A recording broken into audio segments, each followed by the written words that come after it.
Mumbai Tug brought to you by Sunny's World. Pune's Pride Sunny's World, Life in Funshine. Resort weddings, events, restaurants, adventure wellness.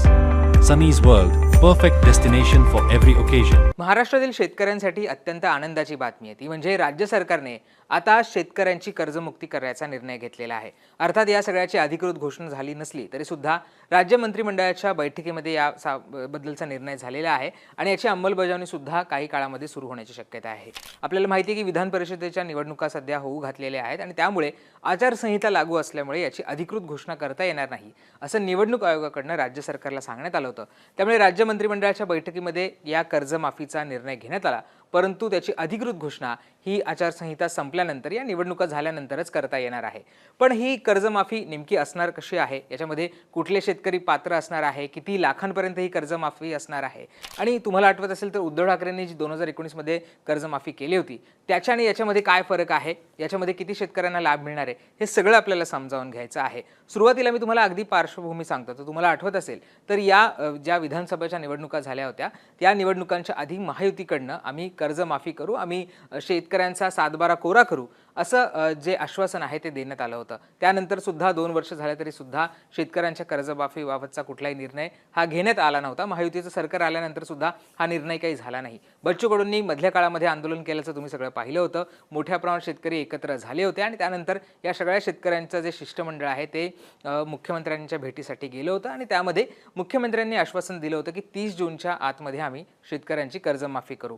त्यावेळेस अनेक गोष्टींवर चर्चा सुद्धा झाली होती, परंतु या सगळ्याचा निर्णय कधी जाहीर होणार, ही कर्जमाफी होणार की नाही असे अनेक प्रश्न विचारले जात होते। पण अखेर आता ही कर्जमाफी होणार असल्याचं स्पष्ट झालेलं आहे आणि त्या संदर्भातला निर्णय हा मंत्रिमंडळाने घेतला सुद्धा आहे। सुरुवातीला आपण ही कर्जमाफी कशी असणार आहे ते ग्राफिक्सच्या माध्यमातून समजावून घेऊयात आणि त्यानंतर मी जसं म्हटलं की उद्धव ठाकरेंनी केलेली कर्जमाफी आणि ही कर्जमाफी याच्यामध्ये कशा पद्धतीचा फरक आहे हे सुद्धा आपल्याला समजावून घ्यायचं आहे। सुरुवातीला आपण आपली पहिली स्लाइड बघूयात की ज्याच्यामध्ये यामध्ये किती शेतकऱ्यांना लाभ मिळणार आहे हे आपण समजावून घेतोय। तुम्ही जर स्क्रीनवर बघितलं तर 55.72 लाख शेतकऱ्यांना या कर्जमाफीचा लाभ मिळणार आहे, त्यांना थेट हा सगळा लाभ मिळणार आहे। यासाठी सरकारला 36,585 कोटी रुपयांची तरतूद करावी लागणार आहे। अर्थात मुख्यमंत्री देवेंद्र फडणवीस यांनी जो अर्थसंकल्प सादर केला त्याच्यामध्ये या जी कर्जमाफी आहे त्याची घोषणा केली होती।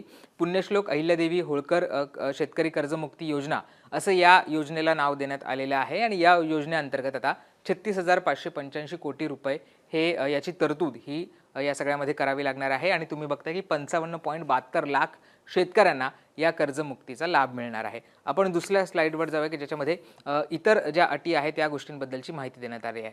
आता कोणाला ही कर्जमाफी मिळू शकते, कुठले शेतकरी या सगळ्यामध्ये पात्र आहे ते सुद्धा आपण यामध्ये बघतोय। आता ज्या शेतकऱ्यांचं कर्ज 2 लाखांपेक्षा कमी, त्यांची संपूर्ण कर्जमुक्ती या योजनेअंतर्गत होणार आहे। 2 लाखांपेक्षा अधिक कर्ज असणाऱ्या शेतकऱ्यांना 31 मार्च 2027 पर्यंत त्यांची थकबाकी ही भरता येणार आहे। आता हे आपण अगदी थोडक्यात समजावून घेऊयात। ज्या शेतकऱ्यांचं कर्ज 2 लाखांपेक्षा कमी आहे त्यांना थेट कर्जमुक्ती मिळणार आहे। म्हणजे फॉर एक्झाम्पल तुम्ही एखादे शेतकरी आहात, तुम्ही जे कर्ज घेतलेलं आहे ते 2 लाखांपर्यंतचं कर्ज असेल तर ते लगेच माफ होईल, त्याच्याबद्दलची काही अडचण नाहीये, ते थेट माफ होणार आहे। पण तुमचं 2 लाखांपेक्षा अधिकचं जे कर्ज असेल तर त्या कर्जावर जी थकबाकी असेल, म्हणजे ती जी थकबाकी आहे ती तुम्हाला 31 मार्च 2027 पर्यंत भरावी लागेल। या शेतकऱ्यांना सुद्धा या कर्जमुक्तीचा लाभ मिळणार आहे। 2 लाखांपर्यंतचं जे कर्ज असेल ते सरकार भरेल, पण वरची जी मुद्दल आहे ती मात्र शेतकऱ्यांना भरावी लागेल आणि त्याच्यावरची जी थकबाकी असेल ती शेतकऱ्यांना 31 मार्च 2027 पर्यंत भरावी लागेल। असं जर केलं तर या शेतकऱ्यांना सुद्धा या कर्जमुक्तीचा लाभ मिळू शकणार आहे। आता आपल्याला पुढच्या स्लाइडमध्ये इतर गोष्टी सुद्धा समजून घ्यायच्यात की शेतकरी कर्जमाफीमध्ये जे नियमित परतफेड करतील अशा शेतकऱ्यांना प्रोत्साहनपर 50,000 रुपयांचं अनुदान सुद्धा मिळणार आहे। म्हणजे एखादे शेतकरी जे कर्ज घेतात त्याची नियमित परतफेड करतात अशा शेतकऱ्यांना 50,000 रुपयांपर्यंत सुद्धा प्रोत्साहनपर अनुदान मिळणार आहे असं सुद्धा सरकारने जाहीर केलेलं आहे। आणि हे शेतकरी पुन्हा एकदा कर्ज घेण्यासाठी सुद्धा पात्र असणार आहे, त्यामुळे ते पुन्हा एकदा कर्ज सुद्धा घेऊ शकतील अशा शेतकऱ्यांना सुद्धा या योजनेचा लाभ मिळणार आहे। आपल्याला या योजनेतल्या अटी सुद्धा बघायच्या आहे। पुढच्या स्लाइडमध्ये आपण या अटी कोण पात्र आहे हे सुद्धा आपण या सगळ्यामध्ये समजावून घेऊयात। आता कर्जमाफीसाठी कोण पात्र नाहीये, म्हणजे एखादा शेतकरी असेल, त्याची शेतजमीन आहे, पण तो इतर व्यवसाय करत असेल किंवा नोकरी करत असेल, तर त्यांना या सगळ्याचा लाभ मिळणार नाहीये. आता या योजनेसाठी कोण पात्र नसणार आहे, अटी काय आहेत ते आपण समजावून घेतोय. याच्यामध्ये जर राजकीय पदाधिकारी असेल, एखाद्या राजकीय पक्षाचा पदाधिकारी आहे, जिल्हाध्यक्ष आहे, शहराध्यक्ष आहे किंवा तालुका अध्यक्ष आहे, अशा व्यक्तीला या काही कर्जमाफीचा काही फायदा होणार नाही, की त्याचा लाभ मिळणार नाहीये. सरकारी कर्मचारी असेल, एखादा सरकारी कर्मचारी आहे, त्यांनी शेतीसाठी कर्ज घेतलेलं आहे, गावाकडे शेती आहे, परंतु सरकारी कर्मचारी आहे, तर अशा व्यक्तीला सुद्धा या कर्जमाफीचा काही लाभ घेता येणार नाहीये. आयकर पात्र व्यक्ती असेल, म्हणजे एखादा व्यक्ती आहे, तो आयकर भरतो, इन्कम टॅक्स भरतो आहे, त्याचं जे उत्पन्न आहे ते टॅक्स मध्ये बसतं, त्याला कर भरावा लागतो, तर अशा व्यक्तीला किंवा अशा शेतकऱ्याला सुद्धा ही काही कर्जमुक्तीचा लाभ घेता येणार नाहीये. सहकारी संस्थांचे 25,000हून अधिक वेतन असणारे अधिकारी आणि कर्मचारी हे सुद्धा याच्यामध्ये काही पात्र असणार नाहीये. सहकारी संस्था असतात, त्याच्यामध्ये जे कर्मचारी असतील, त्यांचं वेतन हे 25,000हून अधिक असेल, या कर्मचारी किंवा अधिकाऱ्यांना सुद्धा या जी योजना आहे त्या योजनेचा लाभ घेता येणार नाहीये. पुढच्या स्लाइडमध्ये सुद्धा आपण या संदर्भातले अधिकचे डिटेल्स बघूयात. आता ही वन टाइम सेटलमेंट काय आहे? सरकारने वन टाइम सेटलमेंटची सुद्धा यामध्ये घोषणा केलेली आहे. मी तुम्हाला दुसऱ्या स्लाइडमध्ये जी गोष्ट सांगितली, ज्यांचं कर्ज हे 2 लाखांपेक्षा अधिक आहे, त्यांच्यासाठी ही वन टाइम सेटलमेंट योजना आहे. त्याच्यामध्ये काय आहे, तर 2 लाखांपेक्षा अधिक थकबाकी असणाऱ्या शेतकऱ्यांना थकीत रकमेची परतफेड करावी लागेल आणि त्यानंतर शेतकऱ्याला 2 लाखांचा कर्जमाफीचा लाभ मिळेल. म्हणजे काय, तर ज्याचं कर्ज हे 2 लाखांपेक्षा अधिक आहे, त्या शेतकऱ्यांना जी थकबाकी असेल त्याची परतफेड करावी लागेल. ही जर परतफेड त्या शेतकऱ्यांनी केली तर त्यांना 2 लाखांपर्यंत कर्जमाफी मिळेल. म्हणजे एखाद्याचं जर लोन किंवा कर्ज 5 लाखांचं आहे, त्याने त्याची जी थकबाकी असेल ती जर भरली तर त्या शेतकऱ्याला 2 लाखांपर्यंतचं कर्ज माफ होईल. अर्थात इतर जे कर्ज असेल, त्याचं 3 लाखाचं जे वरचं कर्ज असेल ते मात्र त्याला भरावं लागेल, पण या 2 लाखाच्या अमाऊंटचा त्याला निश्चितच या सगळ्यामध्ये फायदा होऊ शकेल. हे सगळ्या डिटेल्स होत्या शेतकरी कर्जमाफीच्या संदर्भातल्या. सरकारने जसं मी म्हणाले की राज्याच्या मंत्रिमंडळामध्ये या सगळ्या संदर्भातली जो निर्णय आहे तो घेतलेला आहे. अधिकृत घोषणा या सगळ्या संदर्भातली केलेली नाही आहे. याचं जे काम आहे ते करायला निवडणूक आयोगाने परवानगी दिलेली आहे. म्हणजे शेतकऱ्यांचा डेटा गोळा करणं असेल, त्याच्यासाठी जी तरतूद असेल, इतर यंत्रणा उभी करणं असेल, या सगळ्या संदर्भातल्या जी कामं आहेत ती सरकार करू शकणार आहे.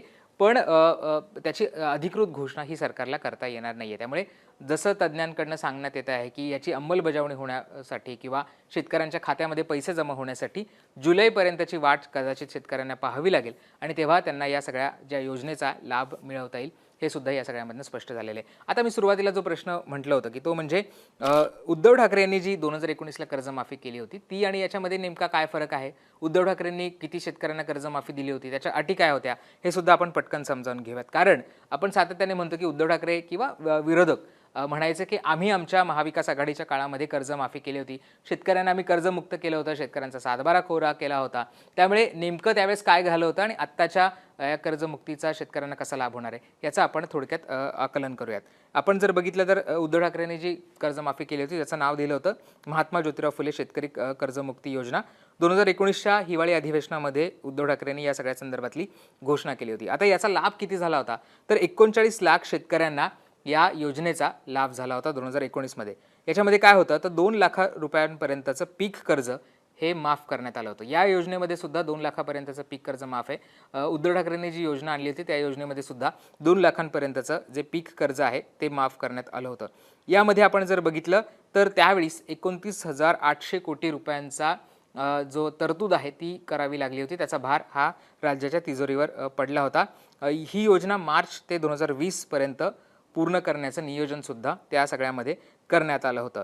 आपण बघतोय की त्यावेळेस जी घोषणा केली होती ज्याच्यामध्ये जवळजवळ आपण बघितलं तर 39 लाख शेतकऱ्यांना याचा लाभ मिळाला होता आणि सध्या जी राज्य सरकारने योजना जाहीर केली आहे त्याच्यामध्ये 55 लाख शेतकऱ्यांना या सगळ्या योजनेचा लाभ मिळणार आहे. मध्यंतरी जो अवकाळी पाऊस झाला किंवा शेतकऱ्यांचं मोठ्या प्रमाणावर नुकसान झालं त्या सगळ्या शेतकऱ्यांना या नवीन योजनेचा लाभ सुद्धा मिळणार आहे. आता याची आपण जर बघितलं तर उद्धव ठाकरेंनी जी कर्जमाफी केली होती त्याच्यामध्ये अटी काय होत्या तर त्याच्यामध्ये मुद्दल प्लस व्याज मिळून जर थकबाकी 2 लाख रुपये असेल किंवा त्याच्यापेक्षा कमी असेल तर त्यांना या कर्जमाफीचा लाभ घेता येत होता. थकबाकी जर 2 लाखांपेक्षा जास्त असल्यास त्यांना त्यासाठी वेगळी योजना आणण्यात येईल अशी घोषणा त्यावेळेस महाविकास आघाडी सरकारने केली होती. म्हणजे आपण या योजनेमध्ये 2 लाखांपेक्षा जास्त कर्ज आहे त्याच्याबद्दल काय तरतूद आहे हे बघितले, पण त्यावेळेस असं म्हटलं होतं की 2 लाखांपेक्षा ज्यांची थकबाकी जास्त होती त्यांच्यासाठी त्यानंतर म्हणजे काही काळानंतर एक नवीन योजना आणली जाईल असं सुद्धा त्याच्यामध्ये म्हटलं होतं. अर्थात महाविकास आघाडीचं सरकार कोसळलं आणि त्यामुळे पुढची काही जी योजना आहे ती काही आणण्यात आली नव्हती. याच्यामध्ये जमिनीची कुठलीही अट त्यावेळेस उद्धव ठाकरे यांनी घातली नव्हती. अल्प अत्यल्प भूधारक अशी कुठलीही अट त्यावेळेस लावण्यात आली नव्हती. सर्व शेतकऱ्यांना सरसकट सर्व शेतकऱ्यांना 2 लाखांपर्यंतची कर्जमाफी ही त्यावेळेस करण्यात आली होती. अर्थात यावेळेस सुद्धा जे नियमित कर्ज फेडणारे शेतकरी आहेत त्यांच्यासाठी सुद्धा त्यावेळेस प्रोत्साहनपर निधी देण्यात आला होता किंवा त्यांच्यासाठी योजना नंतर जाहीर करण्यात येणार असल्याचं सुद्धा उद्धव ठाकरे यांनी त्यावेळेस सांगितलं होतं. त्यामुळे आपण बघतोय की ह्या 2 कर्जमाफ्या आपण ज्याचं कंपॅरिझन करायचा प्रयत्न केला किंवा त्या समजून घ्यायचा प्रयत्न केला की ज्याच्यामध्ये किती शेतकऱ्यांना लाभ मिळतो आहे. मी जसं म्हटलं की राज्याच्या मंत्रिमंडळामध्ये या सगळ्या संदर्भातली चर्चा झाली आहे, त्याला मंजुरी मिळालेली आहे. याचा संदर्भातला GR सुद्धा पुढच्या काळामध्ये काढला जाईल. पण शेतकऱ्यांना त्यांच्या खात्यामध्ये ही रक्कम मिळण्यासाठी किंवा याची संपूर्ण अंमलबजावणी होण्यासाठी विधान परिषदांच्या निवडणुका होण्याची वाट पाहावी लागेल आणि त्यानंतरच या सगळ्या योजनेचा लाभ या शेतकऱ्यांना मिळू शकणार आहे. त्यामुळे जे शेतकरी पात्र असतील त्या शेतकऱ्यांनी आता या योजनेसाठी अर्ज करायला हरकत नाहीये. त्यांना या सगळ्या योजनेचा लाभ सुद्धा मिळू शकतो.